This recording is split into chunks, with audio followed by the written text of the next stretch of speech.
ভাই আমাদেরকে ফুচকা দাও। তুমি এখানে আজ 3 বছর ধরে তোমাকে পাগলের মতো খুঁজে বেড়াচ্ছি, তোমার কি আমার কথা একটুও মনে পড়েনি? আরে আরে এই কি করছেন আপনি? আপনার কথা আমি চিনিই নি। এসব তুমি কি বলছো? তুমি আমাকে চিনতে পারছো না? আমি তোমার সালমা। তুমি কেন আমার ভালোবাসা অস্বীকার করছো? সালমা? কোন সালমা? আমি সালমা বলে কাউকে চিনিনি। ছাড়েন আমাকে। সালমা, রাস্তাঘাটে কি এসব বন্ধ শুরু করেছো? আর 10 দিন বাদে তোমার সাথে আমার বিয়ে, আর তুমি কেন নাটক করতে বসেছো? চলো। আমি যাবো না, আমি যাবো না। আমি 3 বছর পর টনিকে পেয়েছি, আমাকে ছাড়ো। টনি, তুমি একবার বলো আমাকে ভালোবাসো।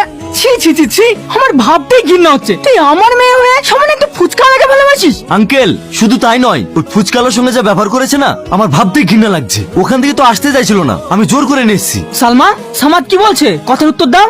আমি ভুল কিছু তো করিনি, ওকে আমি ভালোবাসি, ওকে বিয়ে করতে চাই। বিয়েটাকে হাতের মোয়া ভাবছো নাকি? তুমি যাকে বলবে তার সঙ্গে তোমার বিয়ে দিয়ে দেবো। সামাদ, তোমার আব্বাকে খবর দাও, আমি 1 সপ্তাহের মধ্যে তোমার সঙ্গে বিয়ে দিতে চাই। আমি ওই সামাদকে বিয়ে করতে পারবো না। তুমি সামাদকে বিয়ে না করে ওই ফুচকালাকে বিয়ে